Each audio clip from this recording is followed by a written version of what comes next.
Pessoal, estamos aqui hoje reunidos para um bate-papo, uma conversa descontraída, com aquele propósito que a gente vem mantendo no canal de produzir conteúdos ricos e de propriedade.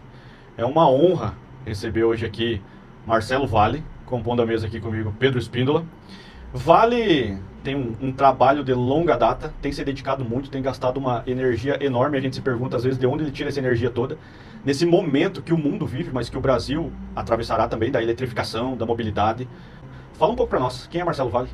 Hoje, atualmente, estou como coordenador, da Comissão de Estudos de Segurança contra Incêndio de acumuladores de energia elétrica, que em breve a gente está trabalhando para mudar o nome para sistemas eletroquímicos, para a gente poder ter uma abrangência maior, dada aí os avanços tecnológicos. Sou diretor de uma empresa que eu montei em 2020, para atender inicialmente uma demanda de gestão ou controle de emergências industriais, mas hoje todo o meu esforço, quase todo ele, está focado em sistemas eletroquímicos e por um tempo será assim. E participo todo ano no time de intervenção de incêndio da Fórmula E, com um grupo de amigos, que a gente monta uma estrutura para poder atender as exigências da FIA, para as categorias eletrificadas, e em breve, a gente até inclusive para 2026 existe a perspectiva da Fórmula 1, ser pelo menos híbrida, ter uma tração elétrica sendo híbrido, que vai possibilitar uma redução do veículo e maior competitividade. Tenho 30 anos de experiência no mercado de emergência. Eu iniciei minha carreira no Exército, tive uma rápida passagem pela Marinha, mas trilhei pelo Exército, sou de família de militares. Estudei engenharia elétrica, hoje eletricista no Instituto Militar de Engenharia, e tenho uma formação no segundo grau, no ensino médio, como técnico de análises químicas, que me fundamentam bastante no conhecimento do tema, embora nunca foram meus ramos de atuação. Sempre foi nessa área de facilities, e sempre focado na questão de controle de emergência, atuando por anos em indústrias, principalmente automotivas. Você falou de eletrificação, é algo que a gente vai discutir bastante hoje e tentar explorar aí os temas no que a gente vê nas rodas de conversa, além dos clientes, dos amigos também. A gente está sempre falando e o carro elétrico hoje ele é um dos temas que a gente tem discutido bastante, E eu gosto de trazer essa percepção externa do que está no dia a dia com o pessoal para a gente discutir aqui e trazer o que tem de alerta, o que tem de preocupações que os bastidores de toda essa eletrificação ela está trabalhando, A gente vai discutir aqui como está a conduta de algumas normas que estão em discussão, como você falou, e vai ser bem interessante aí. Então, Marcelo, como coordenador da Comissão de Estudo de Sistemas contendo acumuladores de energia, conta pra gente de quando iniciou esse desenvolvimento e que âmbito a norma ela prevê alcançar, qual o contexto geral de alcance. Bem, é uma comissão nova, é a mais recente do CB24, que é o Comitê de Segurança contra Incêndio, o Comitê Brasileiro da ABNT. A gente iniciou oficialmente os trabalhos em outubro de 2023, as primeiras reuniões em novembro, dezembro, e hoje a gente trabalha com uma reunião mensal ordinária para a gente defender várias frentes. Hoje a gente tem um objetivo de primeiro criar uma diretriz, para que toda a sociedade possa entender realmente qual é o problema, qual é o risco, como mitigá-lo. Vale destacar que a NFPA startou agora no mês de julho uma criação também de uma diretriz, a NFPA 800, ela está em fase de produção. E essa diretriz ela não tem peso de norma, ela é apenas uma diretriz, é um guia de orientação. Paralelamente, nós estamos trabalhando com várias frentes para produzir várias normas técnicas, ou de requisitos, procedimentos, ensaios. Temos uma frente de trabalho para produzir procedimentos de como realizar salvamento e combate a incêndios em veículos elétricos. Temos um grupo tratando de segurança de edificações, principalmente garagens e estacionamentos.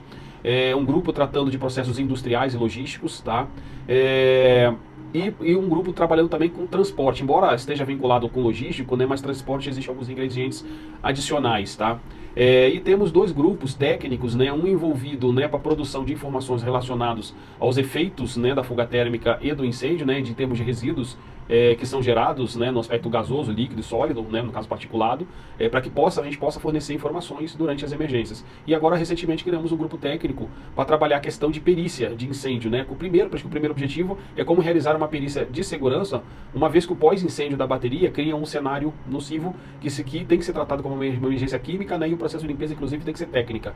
E no segundo momento, sim, de estabelecer quais são os objetivos de um levantamento de um trabalho de perícia. O que eu quero levantar com o trabalho? Por fim, o que isso pode retornar em termos de segurança no futuro, Porque hoje existe uma discussão, bateria segura, não é? Como é que o BMS atua, não atua? Se estiver em carregamento é crítico, não é crítico? Então somente a perícias dos incêndios futuros é que vão dizer realmente aonde está falhando, né? Onde precisa ser melhorado. A gente vê a abrangência desse estudo, né? Desde ali a fabricação, os cuidados na fabricação, na aplicação, incluindo o transporte, né? E também no uso, né, desses veículos enfim, no ambiente que vão estar aplicados, né? Indo mais além, né? Indo mais além, porque a gente quer pegar toda a economia circular, desde a fabricação à reciclagem da bateria. Sim. Porque a reciclagem já é viável, né? O Brasil tem um potencial imenso, né, de reciclar baterias. E isso tem que ser visto. E o processo de reciclagem de toda a cadeia é o mais crítico, porque você, primeiro, é um processo destrutivo, você está destruindo a bateria, e segundo, você está lidando com baterias instáveis. Tá? E pelo volume que vai se aumentar nessas usinas, a gente percebe nas usinas de incêndios e usinas de reciclagem na Europa, os incêndios levam 3 a 4 dias para serem controlados. E isso não pode se tornar uma realidade aqui no Brasil. E Vale, tem uma expectativa já para a gente ter norma em consulta pública, alguma norma já vigente no Brasil? Não, eu acho que a gente deve levar, acho que para essa primeira consulta pública, acho que a partir do ano que vem, tá? Eu acredito que a gente quer trabalhar pelo menos, talvez, algumas normas, a gente consiga, vamos dizer assim, dar carga, para que a gente consiga acelerar e colocar em consulta pública rapidamente. Não vou dizer problema, né? O desafio, né, é que a produção de uma norma no Brasil, uma norma técnica, ela tem requisitos que tem que ser cumpridos, tem que representar, né, todas as partes interessadas da sociedade, isso tem que ser colocado em discussão. Então esses grupos de trabalhos vão gerar textos, né, direcionados, ele vai, vamos dizer assim, para a reunião ordinária oficial ou uma extraordinária para tratar o tema, mas ela vem aberta com convocação para quem está inscrito, para que todo mundo possa comentar, fazer as considerações e, em consenso, produzir a norma. Claro que esse consenso sempre é baseado em aspectos técnicos. E aí ela vai para a consulta pública. A consulta pública, né, que é o nosso objetivo, vai pelo menos aí em torno de 3 a 4 meses de trabalho para que ela realmente se torne uma norma IBR. Marcelo, é bacana tu falar desse rito que precisa se vencer, porque eu entendo que isso muitas vezes não é bem claro aqui, para a sociedade de uma forma geral, né? E o Marcelo é uma das pessoas que mais convida, né, a sociedade como um todo para fazer parte disso. Então, acho que esse adendo fica bacana para as pessoas entenderem qual é o rito que precisa ser seguido para a gente ter uma norma vigente. Sim, a gente tem tido algumas reuniões atingindo 50 participantes, né? E eu tenho assim um objetivo de em alguma reunião atingir 100. Tá? A diretriz ela não está indo na velocidade que eu gostaria, mas ela está seguindo o princípio da BNT, que é a participação de todos. Tem reunião que a gente fica 3 horas debatendo 3 parágrafos, entendeu? Mas faz parte da discussão, né? Não só a discussão técnica, porque uma coisa é você entender tecnicamente o problema, outra é você também botar no papel, né? E também é complicado, né? Aquilo que a gente escreveu está claro, gera dúvida, né? E é um tema multidisciplinar, é complexo demais, né? Então a gente tem que ouvir todo mundo tem que ponderar, a gente corrigir, colocar, e aí a gente acaba definindo. Mas o que é legal é que, por exemplo, a gente discutiu os 3 parágrafos, mas dificilmente a gente volta neles. Isso para mim é novo, fui convidado pelo Vale, componho lá, faço parte, e eu confesso que me chamou a atenção. Esse rito me chamou a atenção e é bacana, eu vejo que a gente vai ter logo aí na frente um trabalho muito bem elaborado. Você fez um link na tua resposta anterior, e qual a maior dificuldade de fazer as pessoas entenderem que nós temos um novo risco hoje entre nós, que são as baterias em uso lítio? Bem, cara, esse é um negócio até interessante, porque nosso primeiro desafio na montagem da comissão, que começou mais ou menos entre abril e maio, foi definir o nome da comissão. Né? Porque inicialmente nosso objetivo era baterias de lítio, mas quando a gente olha, né, o desenrolar de como você chegou na bateria e o que tem de perspectiva futura, eu posso dizer que daqui a 10 anos talvez a bateria de lítio seja superada por uma outra tecnologia. Então nós temos que criar alguma coisa que seja flexível a essa questão de temporalidade, né? Muda o tempo, vem e a gente tem que se adaptar. Então já começou por aí. Bem, baterias, né, são coisas que existem há muito tempo, tá? Só que hoje elas estão se tornando cada vez menores, né, e com mais densidade. Então, essa tecnologia de íon de lítio é que possibilitou a criação do smartphone, dos dispositivos que nós temos aqui na mesa, por exemplo, né, da TV e tal, embora a TV ainda não seja bateria, mas em breve será. Por que não tirar o fio dela, você colocar em qualquer lugar, já tem cafeteira? Então, primeiro ela veio, né, mudando a concepção dos eletroportáteis, agora, né, na questão da eletromobilidade. E essa eletromobilidade, como é uma bateria muito, ela vale dizer que ela é estável, né, porque você permite associar várias baterias, várias células, para produzir baterias com tensões altíssimas, né, ou com grande capacidade de armazenamento, elas estão tomando assim, elas estão literalmente permeando no nosso cotidiano. Vamos dizer, por exemplo, o ácido chumbo, ela é perigosa por ter componentes químicos? Ela é, mas ela é perigosa onde? Na fábrica ou na cadeia logística, tá? O próprio incidente que teve na Coreia do Sul recente, né, que deixou infelizmente 23 mortos, que foi uma bateria de lítio metálico, tem nada a ver com íon de lítio, tá? É uma bateria de lítio metálico, tá? Ela não é uma bateria, ela não é recarregável. Ela é uma bateria que você utiliza em pouca quantidade na nossa vida cotidiana. Então ela vai ter problema onde? Na fábrica. Não é nova. Entendeu? E ela não é nova. Ela vem comercialmente desde 1970, né? Inclusive, os foguetes da NASA usam aquele tipo de baterias, mas são para dispositivos, né, de baixa tensão. Né? Eles não conseguem ter estabilidade para gerar uma média tensão como as baterias de íon de lítio, acima de 60 volts. Então, essas baterias de íon de lítio, como elas têm alta densidade, né, e estão permeando a nossa vida cotidiana, elas estão trazendo aqueles perigos que tem na fábrica para a nossa realidade. E aí é importante eu destacar a diferença de perigo e risco, tá? Perigo é uma coisa, ela tem um perigo, mas esse perigo ele é mitigado, tá? Por exemplo, o tubarão no mar é um perigo, mas eu só vou estar em risco se eu entrar no mar com ele, entendeu? Então as baterias têm um perigo a ser considerado que as pessoas não consideram. E quando a gente fala em risco, o risco ele é relativo, tá? Então, por exemplo, se eu utilizo baterias confiáveis, de boa procedência, né? Compro acessórios originais ou compatíveis, carrego de maneira adequada, não carrego com o smartphone dormindo na cama. Então, todos esses aspectos, né, vão contribuir para um menor risco, tá? Fora a segurança intrínseca dela, porque a gente maltrata bastante o celular, né? Quando a gente está mexendo, ele aquece, a gente não para de mexer. A gente continua mexendo até o ponto dele dar problema. Ou, na melhor das hipóteses, né, atenua a vida útil dela, né? Atenua não, encurta a vida útil dela. Na pior, ela pode desenflagrar um processo de fuga térmica. Então, a conscientização do perigo possivelmente minimizará o risco. Isso, perfeitamente. Se você entende o perigo, e acho que esse é o maior desafio, né, entender esse comportamento que hoje é difícil, né, por vários aspectos, são caros os dispositivos, as ocorrências são raras, né, não é tão recorrente quanto se imagina, e cada aplicação você tem um desempenho diferente de incêndio, né, um comportamento diferente, isso dificulta o entendimento de uma maneira maciça. Eu não posso considerar um incêndio de smartphone igual de um veículo. Né, de uma bateria veicular dentro e fora do veículo, o comportamento do fogo é diferente. De um veículo fora da garagem, dentro da garagem, o incêndio muda. Então, esses fatores dificultam a formação de um padrão. Né, e isso que, na minha opinião, que é o maior desafio, inclusive, né, para toda a comunidade de incêndio. Né, porque você não consegue constituir um padrão, você tem que entender o fenômeno, trabalhar com hipóteses acidentais, trabalhar com avaliação de riscos, para você prover uma segurança adequada. Tá? Então, assim, muita gente me pede, não tem como criar uma tabela, um resumo? Não tem como, não existe padrão. Eu posso padronizar determinados nichos, né? Criar algumas regras mínimas para determinados nichos, mas bateria é muito complexo. Bateria sempre eu tenho aquela resposta, depende. O conscientizar do risco e minimizar aí o risco, né, passa muito pela informação, né? E é fato que nessa conscientização e informação, engenharia de incêndio, né, Marcelo? A gente veio para cá falando muito de engenharia de incêndio e saiu do encontro, né, com o Corpo de Bombeiros Militar aqui de Pernambuco. Marcelo estava lá ministrando uma breve apresentação do que você tem hoje, né? E a gente vai falar daqui a pouco de combate e tal. O olho das pessoas que estão ali assistindo brilha, né? Justamente porque você vê que são os nossos heróis, né? A gente comenta que quando tudo dá errado é para o bombeiro que a gente liga. E até eles, né, Marcelo? Estão com essa necessidade de informação, né? Então é muito bacana ver essa energia em alta para conseguir entregar isso, e certamente isso vai salvar vidas. Assim, até um fato curioso, que quando eu comecei nessa pegada com relação à bateria, meu primeiro público eram pessoas físicas, né, interessadas no tema. Trabalhei quase que um ano nisso, 8 meses nesse foco, né, até eu mudar para pessoas, né, saindo, né, de B2C, né, para B2B, né, mudar essa chave. E no meio do caminho, né, me liga um capitão do Corpo de Bombeiro Militar do Estado de São Paulo, né, pedindo informações que ele queria participar, né, para poder explicar, né, para o pessoal da sua estação do Corpo de Bombeiros. Eu falei para ele, falei assim, não, vou fazer diferente, eu vou aí e não cobro nada. Por que eu não vou cobrar nada? Né? Porque a primeira coisa que eu entendi é o seguinte, isso é um problema social muito sério. Tá? Primeiro, ele está vinculado a uma questão de mudanças climáticas, né? A gente tem que ter um culturamento climático muito sério. Essa semana saiu uma previsão que para mim foi assustadora, né? Entre 2050 e 2070, o Brasil terá várias regiões inabitáveis. O Brasil, né? E será o segundo maior região com regiões inabitáveis do mundo, se a gente não fizer nada hoje.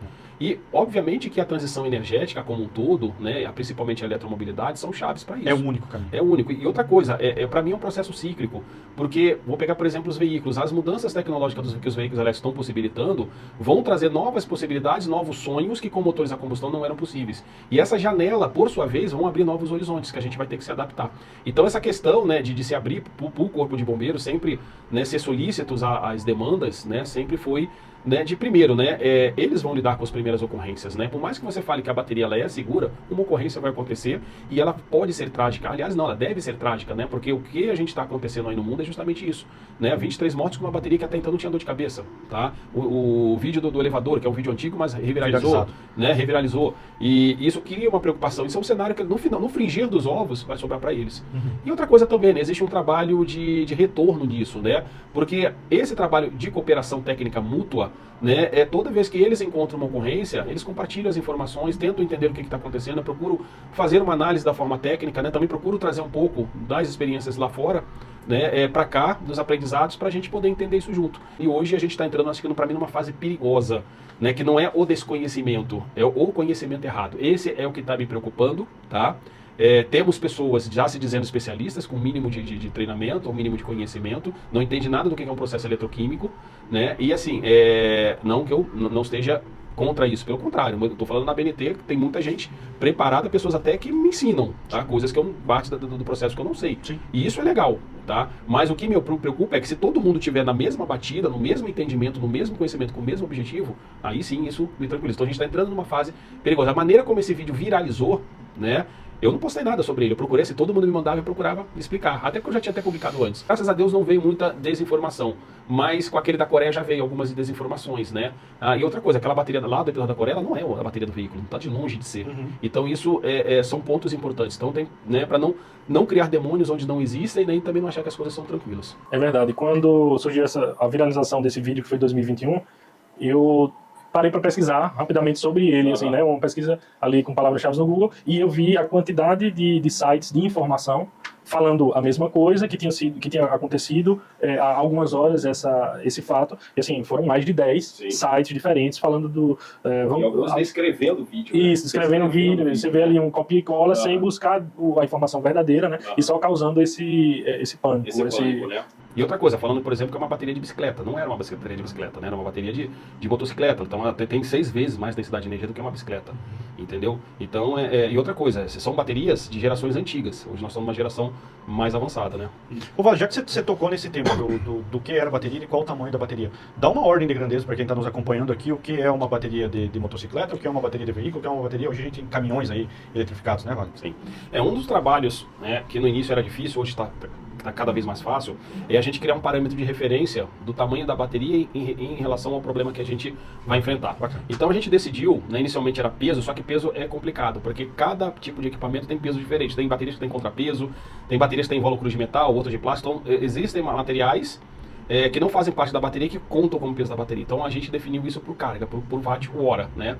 E aí a gente utiliza uma norma alemã que define portes de baterias em 3 nichos, né? Porte pequeno com menos de 1 kWh. O que é 1 kWh? Por exemplo, o celular, né, tem, né, menos de 100 Wh, né? Uma bicicleta tem em torno de 400 a 500 ou 600 Wh, tá? Quando a gente fala kWh, que são 1000 watts, tá? Aí a gente já estamos falando de patinete, tem menos, tá? Mas a gente já começa a falar de dispositivos cada vez maiores. Então, o primeiro dispositivo de mobilidade pessoal que se enquadra aí são os scooters, né? Que chegam, né, já com 1, 2 kWh, as motocicletas de baixo desempenho, né, com menos de 100 km por hora, elas chegam a ter de 3 a 4 ou 5 kWh. A transpaleteira, né, 7 kWh. E aí nós temos um crescimento das baterias que chegando nos veículos. Nós temos veículos, né, que partem de 25 kWh, tá? Que são veículos pequenos. E em termos de veículos, hoje, né, nós podemos chegar até 130, que é uma picape. Tá? Quando passa de 50 kWh, já muda uma gravidade de risco. Tá? De 1 até 50 eu tenho um determinado risco, de 50 para cima muda o meu risco. Tá? Porque as baterias já são grandes o suficientes para gerar uma atmosfera ou potencialmente explosiva ou potencialmente contaminante para nós. De 1 a 50 já é. Tá? Mas considerando ali os aspectos dessa classificação, né, geralmente esses gases se dissipam. Então nossa exposição é baixa, tá? E o risco acaba sendo baixa. Agora, quando eu tenho um volume muito grande, se eu perder tempo numa evacuação, por exemplo, as pessoas certamente serão contaminadas. E é o tipo de incêndio que mais faz vítima, inclusive mais do que a magnitude máxima, que é 4, que são grandes depósitos, tá? Ou alguns cenários específicos, por exemplo, hospitais. Nesse caso, as pessoas conseguem fugir, mas no nível 3 não, cria-se uma armadilha muito grande. Então esse estabelecimento de porte é interessante, tá? Porque a partir dele a gente começa a definir. Então, geralmente até 1 kWh, que são dispositivos pequenos, em tese, as medidas de proteção contra incêndio são suficientes para poder mitigar, até mesmo de combate. Por exemplo, hoje se debate muito. Como é que eu combato um incêndio numa bateria de lítio? Depende do tamanho dela. Se for um celular, pode pegar qualquer extintor pau químico, gás carbônico e aplica. Não precisa de nenhum agente extintor especial, tá? Você lá vai e aplica, tá? Se não tiver material combustível próximo, você pode até deixar ele queimar. Em menos de 10 minutos o incêndio reduz bastante, tá? Agora, quando passa de 1 kWh, a gente passa a ter um problema maior. Porque os agentes extintores que a gente tem no nosso dia a dia, existem principalmente extintores, não são suficientes. Uma bateria de 3 kWh, você vai gastar né, quase 3 mil litros de água para poder combater, né, quase um caminhão inteiro de bombeiro numa bateria desse tamanho. Que estima-se que seja a bateria do vídeo viralizado. Que é isso mesmo, isso mesmo. Ali vai mais ou menos 3 mil litros para você controlar o incêndio que ela vai gerar. Tá? Que é justamente, Marcelo, o equivalente, possivelmente, a essa bateria desse vídeo que viralizou aí nos últimos dias, né? Isso mesmo, aquele tamanho. Ali vale a pena destacar que naquele caso ali não se combate com água. Tá? Até... Como está em ambiente fechado, né, ele tem um potencial de formar uma atmosfera explosiva por um processo de ignição tardia, né, porque a bateria, quando ela entra em fuga térmica, que é um processo caracterizado por um superaquecimento e, consequentemente, liberação de gases inflamáveis e tóxicos, né, e ele criou uma atmosfera mortal para ele, né, o certo seria não entrar nesse tipo de elevador, tanto que em Nova York é proibido subir no elevador com esse tipo de bateria. É proibido já, não é de agora, isso já é antes, tá? Então é correto afirmar, Marcelo, que o que aconteceu e que viralizou, ou reviralizou agora, não é algo raro, é algo que hoje nós devemos tomar um cuidado ao entrar no elevador, Sim, por exemplo. Claro, é porque esse cenário ainda não chegou no Brasil. Tá? Mas vai chegar. Né? Mas vai chegar. À medida que os equipamentos reduzirem o preço, né, com uma larga demanda, eles vão reduzir o preço, então nós vamos ter atendimento. Eu tenho acompanhado muito há 4 anos essa demanda em Nova York, e lá, de maneira assustadora, os índices vêm aumentando, né? Então, no primeiro ano, 4 mortos, no segundo, 6, e no ano passado, 13. Tá? Foi, né? E assim, nós estamos falando de um bombeiro extremamente preparado para lidar com esse incêndio de nível 3. Tá? Esse número seria muito maior se eles não tivessem o protocolo deles, entendeu? Então, assim, hoje é um incêndio que a gente precisa lidar com ele. O grande problema, né, é que como lidar com pequenos comércios e residências, né, por exemplo, residências unifamiliares, o bombeiro não legisla, ou não cria regulamentação, que é o termo certo, né? Legisla é do legislativo, ele não cria regulamentação. E pequenos comércios estão no projeto simplificado, e são os que mais dão problema e vão dar problema. Tá? São as oficinas. São as oficinas, né, e algumas delas artesanais, né, com processos artesanais, propensos, né, a gerar problema. E isso cria uma armadilha mortal e ninguém escapa. E isso aliado a um problema mais sério no Brasil, que é a péssima qualidade das instalações elétricas, as nossas residências de uma maneira geral, tá? Isso vai ser um problema sério, porque o problema não é só da bateria. Né? Quando ela está em carregamento, se a rede elétrica não estiver adequada, a rede elétrica pega fogo. A bateria ela tem uma inteligência boa para saber se a rede elétrica está compatível com ela. Mas, vamos dar aqui um exemplo que é clássico. Né? Existem determinados equipamentos, né, que têm tomadas de 20 ampere. Né? E as tomadas geralmente das casas são de 10. E aí o que nós fazemos? Né? Fazemos uma adaptação, né, para 10. O que vai acontecer com a fiação? Ela vai esquentando, derrete o fio, fecha o curto, pega fogo dentro do conduíte. Tá? E acaba depois afetando a bateria, que acaba agravando o problema. Então assim, esse problema vai chegar aqui. E isso só vai ser controlado, não é só pelo bombeiro. Aí sim precisaremos do legislativo. Né? Precisaremos de lei como Nova York fez agora. Né? Literalmente está banindo as baterias que não têm procedência. Né? Ou tem que ser certificada, ou tem que ser listada.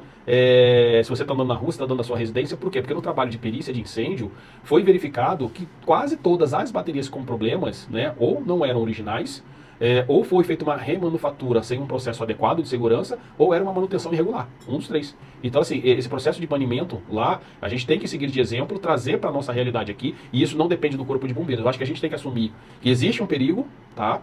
Temos que entender como ele é, e poder tratá-lo, porque se a gente não fizer isso, isso sim vai condenar a transição energética. Não é dizer que o negócio pega fogo, não é isso. Pega fogo, mas é muito seguro. Agora, a gente comete determinados erros que provocam riscos. Então isso é fundamental, né, para que a transição energética aconteça e que a gente mude esse cenário que para mim é aterrorizante de 2050 a 2070. Esse caso do vídeo que reviralizou, voltando nesse tema, ele assemelha-se muito a uma bateria que hoje estaria no porte de uma bateria de moto. Né? E o que a gente vê é que está se disponibilizando no mercado essa bateria ou essa moto com essa bateria extra, que aí você pode sacar ela da moto e aí você leva e vai carregar. Então, cada vez mais a gente vai estar propenso a ter situações de estar carregando uma bateria daquele porte em elevadores, por exemplo, que aí, como você cita, que em Nova York isso já foi visto e é proibido, né? Faz 15 dias, né? Essa lei acabou de ser sancionada pela governadora. 15 dias. E ela proibiu o uso de baterias não certificadas. A lei proíbe isso. Esse é um bom exemplo que eu essas baterias sacáveis, elas são originais, tá? Não essa, provavelmente essa de Singapura, não. Porque assim, esse processo de você trocar em gabinetes é inclusive um processo mais seguro. Em vez de você carregar na sua casa, você para no gabinete, né, por um aplicativo, você abre uma porta, coloca a sua bateria e puxa mais carregada. Isso é um processo que vai ser normal, né? Inclusive eu estou acompanhando isso. É possível. Os eletrocentros. Sim, não, são gabinetes mesmos, né? E inclusive podem existir em postos de combustível, não tem risco nenhum. Bacana. Desde que isso seja mitigado, não tem problema nenhum, tá? Agora, a partir do momento que você pega essa bateria, né, e compra de qualquer lugar, e aquela bateria, só de olhar, dá pra ver que ela não é original, pela maneira do pack, né, é um pack geralmente artesanal, né, com uma proteção mais de alumínio, mais brilhosa, com acabamento melhor, porque você faz um processo manual que as pessoas fazem, né, às vezes para melhorar a eficiência, porque essas motos hoje ainda têm velocidade controlada, porque elas têm um torque muito rápido, né, então não é fácil a adaptação delas, e aí a pessoa quer aumentar, por exemplo, uma bicicleta elétrica, né? Ela vem projetada para 20 km por hora. Aí você olha, pode olhar na rede social. Não, eu aumento para 40, né? Aí pega aquele pack, né? Engenhariamente projetado, né? Anos de engenharia sendo projetado, né? Você manda na mão de um cara, o cara quebra e bota um pack mais bonito, né? E aí causa aquele problema. Ali certamente é bateria com problema, tá? Não é o caso dessas que estão hoje já circulando no nosso mercado, que existe um processo de segurança muito bom em relação a elas. E aí dentro dessa preocupação com essa manutenção, né, de forma não certificada, se a gente fizer uma rápida busca no YouTube sobre problemas com bateria de celular, a gente vai ver vários vídeos logo inicialmente, justamente onde há a manutenção dos celulares, né? E aí, as oficinas ali, que já tem bastante, então a gente vai ver muito disso aí. E é justamente quando está mexendo onde não deveria, né? O cara está entrando ali dentro daquela caixa que, pô, não mexe, porque ele tem todo o sistema de BMS, tudo projetado para que ela não saia daquela condição. E aí é onde, de forma não certificada, não original, começa... E aí que o Marcelo aborda muito bem, as armadilhas mortais, porque é justamente o ambiente onde na maior parte dos estados o AVCB é emitido de uma forma simplificada. Né? Então ali vai ser uma armadilha mortal. É interessante esse olhar, né? Isso mesmo.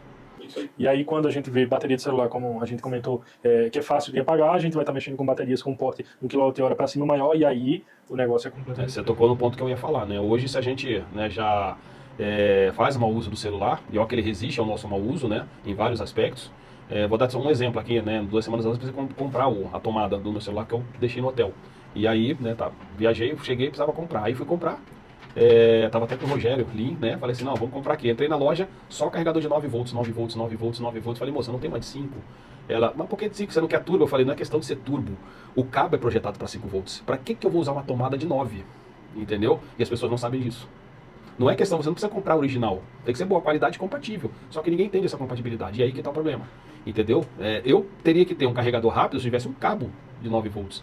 Né? E lembrar que o carregamento rápido danifica o celular com o tempo. O celular é capaz de receber essa atenção. E aí, essa preocupação, ela vai ser extrapolada para os veículos, né? Começam para os de micromobilidade pessoal e vai chegar nos automóveis. Hoje os automóveis, né? Nós estamos com uma geração de compradores que são colecionadores de carro, né? Eles têm orgulho de ter o carro. Mas olha a estatística mundial de ocorrência, como ela tem mudando. Inclusive, essa semana, né, foi publicada uma nova estatística. Vem crescendo assustadoramente o número de incidentes, de incêndios relacionados a acidentes. Primeiro ponto, tá? O que significa isso? Mudança no perfil do condutor. Ele já está para um condutor mais speed racer, né, do que colecionador. E entra também outra preocupação, que é o seguinte: como é que vai funcionar essa manutenção da bateria no futuro? A gente sabe que em vez de a gente mandar o carro na autorizada hoje, a combustão, né, a gente leva, faz o orçamento na autorizada, mas vai ali na esquina e pega um orçamento melhor, né?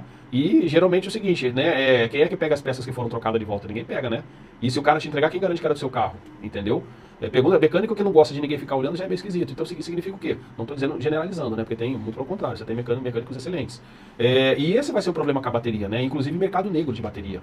E já em pequeno porte já existe. E aí, Vale, em São Paulo tem um parecer técnico que está em consulta pública, né? E em breve deverá se tornar uma instituição técnica. E aí o que muda com essa validação dessa... Elaborado pelo Corpo de Bombeiros do Estado de São Paulo, né, Pedro? Isso. Vale a pena reforçar, né? Bem, esse trabalho de consulta pública, tá, é um parecer técnico, ele não está em vigor, né? Porque eu acho que quando lançou criou-se uma confusão. Muita confusão. E não só no Estado de São Paulo, como no Brasil todo. Acho que esse tema não é mais de São Paulo. O próprio Corpo de Bombeiros Militar do Estado de São Paulo sabe disso, tá? E é importante a gente ilustrar algumas coisas, né? Consulta pública foi, né, é uma maneira do bombeiro militar entender o seguinte: eu entendo assim, né? E esse assunto, ele, como a gente vem debatendo ao longo da conversa, né, ele é um assunto que a gente está desbravando.